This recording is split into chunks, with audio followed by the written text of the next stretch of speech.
Hey guys, Nick60 here, coming to you with the Arena Commander 1.0.2 update release. This is not footage from it because I am just seeing the release right now as I'm recording this. The timer says 5 minutes ago, so I am updating Star Citizen right now because just a quick look at here says there's going to be some stuff to show off. So, according to the press release, as I said, Arena Commander 1.0.2 is now available through the Star Citizen launcher, so update it real quick, and it will focus on bug fixes, balance updates, and smaller additions to the game. And the fixes include everything from lobby kicking issues to the missing glass in the Herald's Space Globe's cockpit. However, there are several additions that are being made available through this. And it says that one of the most visible additions will be the expansion of the skin system to the Aurora line, where people can now select the Aurora skin in the holo viewer between two different alternates, with more to be added shortly. Also, this update also sets the stage for shield customization, with additional shield generators being made available in Voyager Direct Store tomorrow, February 6th, along with a post-detailing of their design plans for shields going forward. That's just the quick release. Now, the full patch notes. For ship additions, we have the paint skin hardpoint for Auroras. They've added the bearing laser cannon S1s to the wingtop hardpoints of the Aurora Legionnaire. And they've added audio to several usable locations in the Redeemer.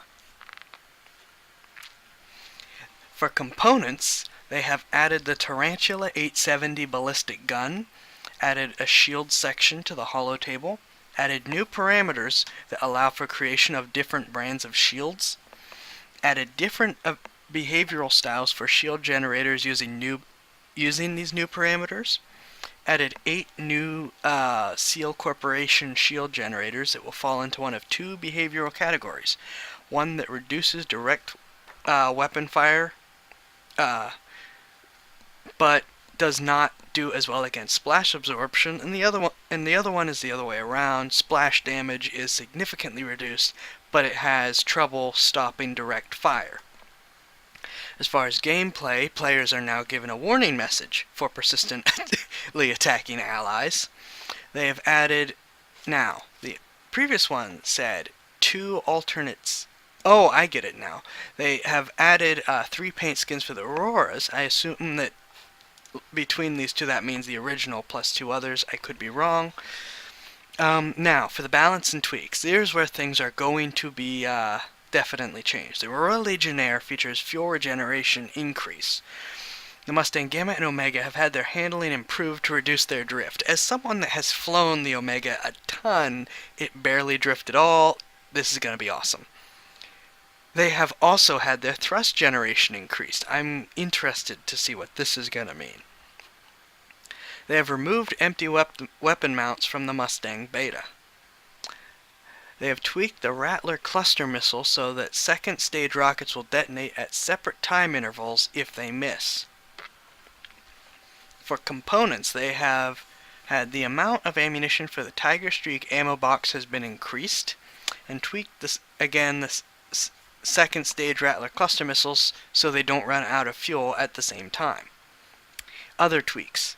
AI are more likely to fire a missile after acquiring a lock. Oh, that's going to be fun.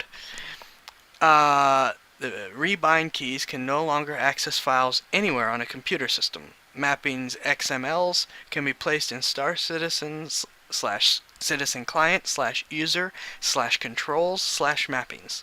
Fixes. For ships, they fixed an issue that was causing the 325A to occasionally load into a match without ammo. The 350R is able to have a Talon Stalker twin rack mounted on it in the holo table. Fixed graphical gaps in the 350R wings. Corrected thruster color for the Avenger. Audio for Avenger seat turning around plays correctly. Entering the seat of the Gladiator will no longer swap to the rear view camera.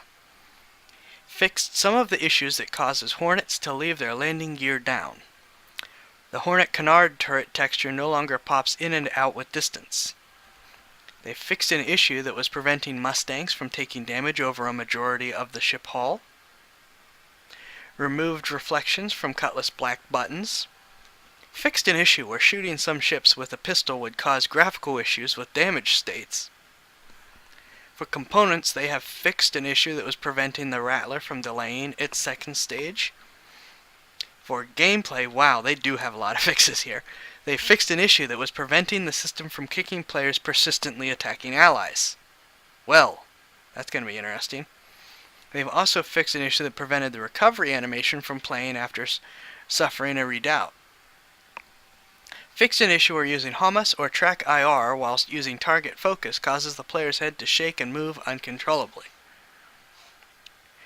And they have fixed an instance where the respawn window would overlay the scoreboard at the end of a race, I'm assuming that means.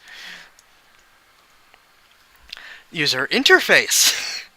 Fixed an issue that would prevent preset controls from appearing in the control list.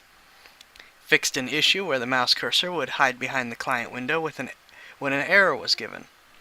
Kicking a player from the lobby will no longer cause lobby errors. Fixed an issue that would cause character names to duplicate when moving around and readying up in a lobby. And fixed wheel alignment for Grey Cat Buggy in the holotable. Now, for art, oh yeah, we're not done yet. The Herald in the plentiful salvage snow globe now has texture for its cockpit glass. Updated keyboard control image to remove zoom from the bracket keys. Aww. Revel in York hangar ceiling fans will no longer flicker when viewed from ground level. Fix some graphical flickering in the Southland hangar. Yay! Fix some graphical issues in the VFG industrial hangar. Known issues. The 350R will sometimes spawn with damaged components. Weapon mounts in the upper hard points for Auroras other than the Legionnaire will not be able to recharge or vent heat. I could have sworn that... Did they add more hard points to the Auroras? This is going to be interesting. But we already knew that the recharging and venting heat was an issue before. Avenger decelerates must faster than it accelerates. A Tiger Strike cannot be reattached to the Avenger. Restarting game client will fix this. Mustang Beta can have one of the doors in the cabin afloat above it if it's used. Okay? Backseat of the Super Hornet cannot be exited. That's bad. All ships aside from the Hornet are missing ship trails when carrying a core. Several ships are having radar visibility issues due to the helmet blocking the view. The Freelancer loading ramp has no collision. Component issues. Holy crap, this is a long one. User folder issues can cause weapon ammunition to go missing, as well as other ship component malfunctions. The Rattler cluster missile, second stage rockets will all use the same trajectory. Missiles aren't inheriting velocity from the ship that launches them. The Seal Corporation damage effect displays incorrectly when equipped on an Aurora. For the user interface, shield hardpoint at the holotable is too small for Mustangs and 300 series. Shield component on the Aurora ship status HUD is too large. Missiles have a small portion of the ship targeting UI on them after being launched. Oops. Paint objects in the holotable are placeholder. Multiple in-game items are missing text and are displaying their internal names. Well, we've known about that one, for sure. Multiple players persistently moving around in a lobby will cause their ship selections to overlap. Loading back into a lobby will reset the ship selection to its default. Sometimes this doesn't happen visually, but it still happens on the back end. I've experienced that one. Ship selection resets to default the second time a player loads into a game mode in the same lobby. Other issues, characters will sometimes spawn with the helmet on backwards, oops, and Aurora in-tanks aren't displaying paint. So, that was a decently long read, but not too bad.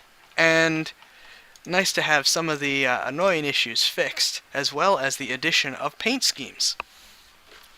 I'm looking forward to re-spending that little bit of store credit I have back on an Aurora and seeing what happens. Now, that is about it for this video.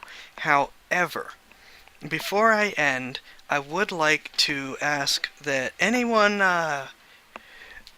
interested, and there will be more information in future videos about this. I am planning 2 little projects that will require multiple stunt pilots, hopefully people that can fly better than me, to participate. And you will be, the short version is, you will be featured in a video, or potentially even multiple videos, and credited, of course. And yeah, there will be more to come on that particular little project, but in the meantime, if you liked this video and thought it was helpful, please check out my other videos in the channel and subscribe. Any support that you give would be helpful. And yeah, this is Nick60 signing off. I'll see you guys later. Fly safe.